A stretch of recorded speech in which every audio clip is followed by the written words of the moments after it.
Olá, amigos, paz do Senhor. Hoje nós vamos falar de Jael. Quem foi Jael?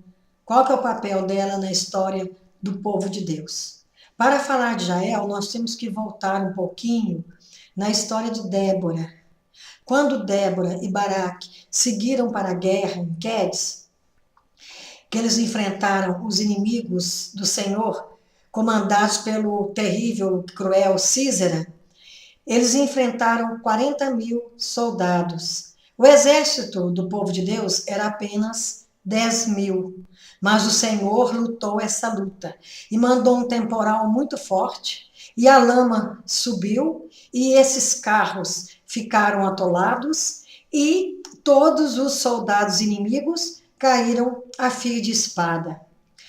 Só sobrou o comandante inimigo, que era o Císera.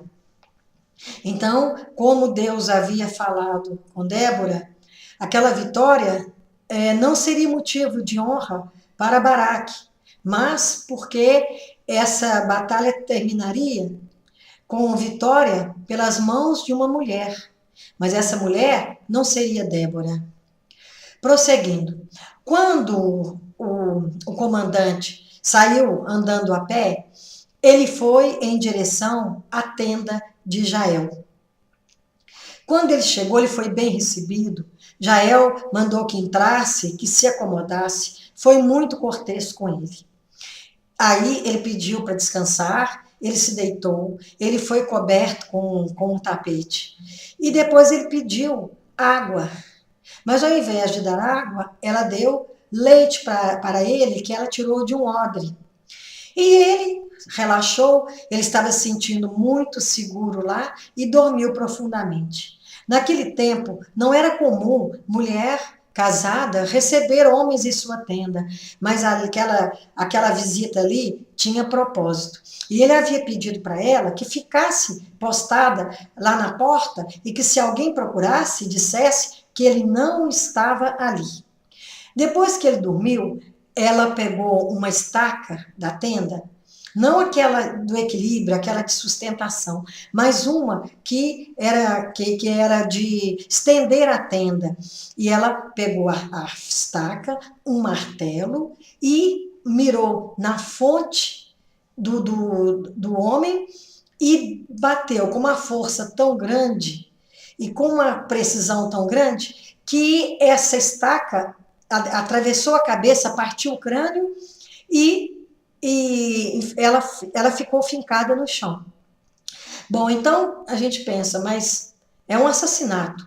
Com certeza é um assassinato, mas estava dentro dos propósitos de Deus, porque ele era um comandante muito afamado, porque ele não conhecia derrota. E durante 20 anos, ele enfrentou o povo de Deus, mas o povo de Deus sempre em desvantagem, porque eles não ganhavam uma. E esse povo já estava desolado, já tinha entregado as armas, porque eles sabiam que era improvável que eles ganhassem uma batalha. Mas depois que eles clamaram, aí Deus levantou Débora e Baraque para lutarem contra esse povo. E aí não deu outra. Quando ele foi derrotado, acabou ali com 2 décadas de submissão, de sofrimento e de penúria do povo de Deus. Ela é aclamada, porque depois que aconteceu tudo isso, Débora entoou um cântico, e nesse cântico ela fala: Bendita Jael entre todas as mulheres nas tendas. E ela fala também que essa vitória, essa batalha foi travada nos céus e que a vitória pertencia ao Senhor. Então, Jael teve um papel muito importante. E analisando essa situação, nós pensamos o seguinte: Jael não era do povo de Deus, mas ela conhecia a fama de Císera e as maldades dele contra aquele povo que era inofensivo para ele. Também o rei Jabim, para quem esse comandante servia, ele estava dominando esse povo há muito tempo. E era um rei muito progressista. Eles tinham carros ferrados, 900 carros. A batalha realmente era desigual, mas com a morte ali daquele homem, cessaram todas essas agressões. E durante 40 anos, o povo de Israel teve sossego, porque se ele não morre ali, seria fácil para ele levantar outro exército, outra força, porque ele obrigava até os israelitas a servirem no exército e até assim sujeitos mesmo à pena de morte se eles não aceitassem. Então ele não pararia com aquelas ofensas ao povo de Deus, mas aquela batalha ela foi ganha lá no céu. E Débora disse que eles tinham vencido aqueles valentes. Esse povo de Israel, o esposo dele, Éber, era um queneu. E o povo queneu é descendente de Obabe, cunhado de Moisés. E eles viviam em tendas. E eles escolheram morar ali em Quedes, perto de onde aconteceu a batalha. A gente já vê que foi propósito de Deus para aquele homem ir até aquela tenda. E o esposo dela, ele fez, o nome dele, Éber, significa aliança. E ele aliançou com o povo errado. Ele fez aliança com gente má. É uma aliança realmente que não valia a pena. Por isso que nós temos que ter cuidado com as alianças que fazemos, porque as amizades influenciam. E as pessoas que vêm à nossa casa, nós temos que saber se são pessoas que merecem essa convivência, se elas não vão influenciar a nós ou aos nossos filhos negativamente. E depois que passou isso, veio o comandante Baraque, ele veio até a direção da tenda de Jael. Jael foi ao encontro dele e já disse para ele: eu sei quem você está procurando, venha ver. E ali ele chegou e deparou com aquele homem morto, com aquela lança cravada no chão. Ela não pegou a tenda do equilíbrio, porque quando há equilíbrio, não pode haver vitória, porque no desequilíbrio a pessoa perde as forças, a pessoa não pensa, e ela foi sábia ali naquele momento de manter a tranquilidade, porque se ela recebe aquele comandante com xingamentos, com palavras ofensivas, ela corria risco de morrer, e ela não resolveria aquele problema que já durava muitos anos. Então a mulher tem que ser sábia em sua casa. Outra coisa, Deus usou Jael, ela usou Jael com os instrumentos que ela tinha dentro de casa. Ela não precisou sair da tenda para buscar essas armas. Ali mesmo ela improvisou aquela estaca para morrer, para matar. E nós temos que pensar. E no nosso lar, como estamos conduzindo? Como estamos criando nossos filhos? Permissivos?